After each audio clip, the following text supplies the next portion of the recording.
ಪರಂ ಶಾಂತಿ Kannada YouTube channel ಪರಂ ಶಾಂತಿ ಬೇಹದ್ ಜ್ಞಾನಕ್ಕೆ ಎಲ್ಲರಿಗೂ ಸ್ವಾಗತ. ಮಾತೆಯ ದಿವ್ಯ ಸಂದೇಶ ದಿನಾಂಕ 12/6/2024. ಪರಂ ಮಹಾಶಾಂತಿ. ವಿಶೇಷ ಸೇವಾಧಾರಿ ಸ್ವಪರಿವರ್ತನೆಯಿಂದ ವಿಶ್ವ ಪರಿವರ್ತನೆಯನ್ನು ಮಾಡುವಂತಹ, ವಿಶ್ವಕ್ಕೆ ಶಾಂತಿಯ ಕಿರಣಗಳನ್ನು ಹರಡುತ್ತಿರುವ, ವಿಶ್ವಕ್ಕೆ ಬೆಳಕನ್ನು ನೀಡುತ್ತಿರುವ, ದಾದಾಜಿಯಿಂದ ಪವರನ್ನು ತೆಗೆದುಕೊಂಡು ವಿಶ್ವದ ವಾಯುಮಂಡಲವನ್ನು ಪರಿವರ್ತನೆ ಮಾಡುವಂತಹ ವಿಶ್ವ ಸೇವಾಧಾರಿ, ತಂದೆಯ ಸಮಾನರಾದ ಬೇಹದ್ನ ಆತ್ಮರು. ತಂದೆ ಅಂದರೆ ಛೋಟುರಾಮ್ ಬಾಪೂಜಿ. ಛೋಟುರಾಮ್ ಬಾಪೂಜಿಯವರು ಆಕಾರಿ ಸ್ವರೂಪದಲ್ಲಿದ್ದಾರೆ. ಯಾವಾಗ ನೀವು ಆಕಾರಿ ಸ್ವರೂಪದಲ್ಲಿ ದೇವಿ ದೇವತೆಗಳ ಅಂದರೆ ಫರಿಷ್ಠ ಸ್ವರೂಪದಲ್ಲಿ ಇರುತ್ತೀರೋ, ಆಗ ಮುಕ್ತಿ ಜೀವನ್ಮುಕ್ತಿಯ ಕಾರ್ಯವನ್ನು ಮಾಡುವಂತಹ ಮಕ್ಕಳಿಗೆ ಸೇವಾಧಾರಿ ಬ್ರಹ್ಮ ಮಾಡುವ ಪ್ರೀತಿಯ ನಮಸ್ಕಾರಗಳು. ಬೇಹದ್ನ ಪರಂಧಾಮದಲ್ಲಿ ಏನಿದೆ? ಬೇಹದ್ನ ಪರಂಧಾಮದಲ್ಲಿ ಸುಖವೂ ಇಲ್ಲ, ದುಃಖವೂ ಇಲ್ಲ. ನನ್ನದು ನಿನ್ನದು ಎನ್ನುವುದಿಲ್ಲ, ನನ್ನವರು ಎನ್ನುವುದಿಲ್ಲ, ಮಾಯೆಯೂ ಇಲ್ಲ, ಬಿಸಿಲು ನೆರಳು ಬೆಳಕು ಕತ್ತಲೆ ಇದ್ಯಾವುದೂ ಇಲ್ಲ. ಹಾಗಾದರೆ ಬೇಹದ್ನ ಪರಂಧಾಮದಲ್ಲಿ ಏನಿದೆ? ಪರಂಧಾಮದಲ್ಲಿ ಹಾಲಿನಂತಹ ಪರಂಪ್ರಕಾಶವೂ ಇದೆ.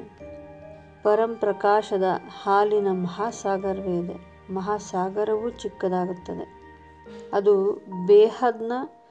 ಬೇಹದ್ ಬಹಳ ದೊಡ್ಡ ಮಹಾಸಾಗರವೇ ಇದೆ. ಅವಿನಾಶಿ ಮಹಾಸಾಗರವಿದೆ. ಇದು ಮಹಾಸಾಗರ ಎಂದರೂ ಅದು ಒಂದು ಸೂಜಿಯ ತುದಿಯಷ್ಟು ಇಲ್ಲ, ಅಷ್ಟು ದೊಡ್ಡ ಮಹಾಸಾಗರವಿದೆ. ಅಲ್ಲಿ ಬೇಹದ್ನ ಮಕ್ಕಳು ಏನು ಮಾಡುತ್ತಾರೆ? ಈ ಹಾಲಿನಂತಹ ಪರಮ ಪ್ರಕಾಶದ ಬೆಳಕಿನಲ್ಲಿ ಪ್ರಕಾಶದಲ್ಲಿ ಬೇಹದ್ನ ಮಕ್ಕಳು ಪರಂ ಮಹಾಶಾಂತಿಯಲ್ಲಿ ಲೀನರಾಗಿರುತ್ತಾರೆ. ಅವಿನಾಶಿಗಳಾಗಿ ಅವಿನಾಶಿ ಪರಂಧಾಮಕ್ಕೆ ಹೋಗುತ್ತಾರೆ. ಬೇಹದ್ನ ತಂದೆ ನಮಗೆ ಇಂತಹ ಅವಿನಾಶಿ ಸ್ಥಾನಕ್ಕೆ ಕರೆದುಕೊಂಡು ಹೋಗಲಿದ್ದಾರೆ. ಈ ಪರಂಧಾಮದಲ್ಲಿ ಯಾವುದೇ ರೀತಿಯ ನೋವುಗಳು ಇಲ್ಲ, ದುಃಖಗಳು ಇಲ್ಲ. ಹಾಗಾದರೆ ನಮಗೆ ಎಷ್ಟು ಅಲರ್ಟ್ ಆಗಿರಬೇಕಾಗುತ್ತದೆ, ಎಷ್ಟು ತಂದೆಯ ನೆನಪಿನಲ್ಲಿಯೇ ಇರಬೇಕಾಗಿರುತ್ತದೆ. ನಾವು ಇದನ್ನು ತಿಳಿದುಕೊಳ್ಳಬೇಕಾಗುತ್ತದೆ. ನಮಗಾಗಿ ಇಲ್ಲಿ ಯಾರು ಬಂದಿದ್ದಾರೆ, ಯಾರು ನಮ್ಮನ್ನು ಈ ಮೃತ್ಯುಲೋಕದಿಂದ ಕರೆದುಕೊಂಡು ಹೋಗಲು ಬಂದಿದ್ದಾರೆ. ಈ ಮಾತುಗಳನ್ನು ಬಹಳ ಧ್ಯಾನದಿಂದ ಯೋಚಿಸಬೇಕಾಗುತ್ತದೆ. ಮನಸ್ಸಿನಲ್ಲಿ ಯಾವಾಗಲೂ ಆನಂದದಿಂದ ಇರಬೇಕು ಮತ್ತು ವಿಶ್ವಕ್ಕೆ ಶಾಂತಿಯನ್ನು ನೀಡುತ್ತಿರಬೇಕು. ವಿಶ್ವಕ್ಕೆ ಪರಂ ಶಾಂತಿ ಹೇಗೆ ಸಿಗಲಿದೆ? ಯಾವಾಗ ನಾವು ನಿಸ್ಸಂಕಲ್ಪರಾಗುತ್ತೇವೋ, ಯಾವಾಗ ವಾಯುಮಂಡಲದಲ್ಲಿಯೂ ಪರಂ ಶಾಂತಿಯು ಹರಡುತ್ತದೆಯೋ, ಆಗ ನಮ್ಮಲ್ಲಿಯೂ ಪರಂ ಶಾಂತಿ ಬರುತ್ತದೆ.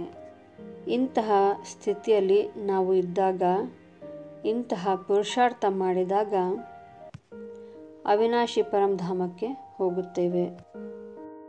ಈಗ ಬ್ರಹ್ಮಾಮಾಜಿಯವರು ವಾಣಿಗಳ ಕೆಲವು ಪಾಯಿಂಟ್ಗಳನ್ನು ಹೇಳುತ್ತಾರೆ.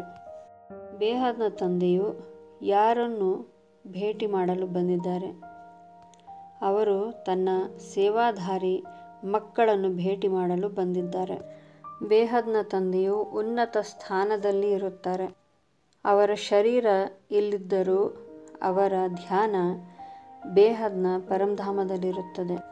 ಎಲ್ಲ ಆತ್ಮಗಳ ದೃಷ್ಟಿಯು ಈ ಮಹೋನ್ನತ ಸ್ಥಾನದ ಮೇಲಿದೆ, ಈ ಸ್ಥಾನದ ಮೇಲೆ ಹೋಗುತ್ತಿದೆ. ಎಲ್ಲರೂ ಒಂದು ಶ್ರೇಷ್ಠ ಶಾಶ್ವತ ನೆಲೆಗಾಗಿ ಹುಡುಕಾಡುತ್ತಿದ್ದಾರೆ. ಆತ್ಮರು ಆ ಸ್ಥಾನದ ಪರಿಚಯ ನೀಡುತ್ತಿದ್ದಾರೆ. ತಮ್ಮ ಬೇಹದ್ನ ಮಕ್ಕಳು ವಿಶೇಷ ಸೇವಾ ಕಾರ್ಯದಿಂದ ಆ ಸ್ಥಾನವನ್ನು ಪ್ರಸಿದ್ಧಪಡಿಸಿ ಇದೇ ನಮ್ಮೆಲ್ಲರ ಶ್ರೇಷ್ಠ ಸ್ಥಾನ ಎಂದು ಸಾರುತ್ತಿದ್ದಾರೆ.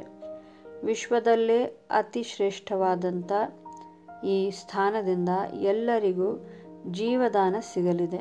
ಈ ಸ್ಥಾನದ ಕುರಿತು ಅಡ್ವರ್ಟೈಸ್ಮೆಂಟ್ ಬಹಳ ವಿಶಾಲ ರೂಪದಲ್ಲಿ ಎಲ್ಲೆಡೆ ಹರಡಬೇಕಿದೆ. ಸೇವೆಯೇ ಒಂದು ನಿಮಿತ್ತ ಮಾತ್ರವಾಗಿದೆ. ಬೇಹದ್ನ ಸೇವೆಯಲ್ಲಿ ನಾವು ಕೇವಲ ನಿಮಿತ್ತ ಮಾತ್ರರಾಗಿದ್ದೇವೆ. ಅನೇಕ ಆತ್ಮರ ಚಿತ್ತ ಈ ಸ್ಥಾನದತ್ತ ಇದೆ.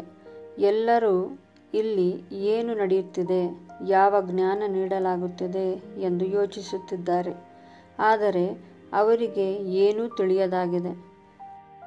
ಸಾಕಾರದಲ್ಲಿರುವ ಆತ್ಮರಿಗೆ ಭಗವಂತ ಎಲ್ಲಿದ್ದಾನೆ ಎಂದು ತಿಳಿಯದಿದ್ದರೂ ಎಲ್ಲರ ದೃಷ್ಟಿ ಆಕಾಶದತ್ತ ಹೋಗುವಂತೆ ಈಗ ಎಲ್ಲರ ದೃಷ್ಟಿಯು ಬಾಪೂಜಿಯವರು ಇರುವಂತಹ ಶ್ರೇಷ್ಠ ಸ್ಥಾನದತ್ತ ಇದೆ.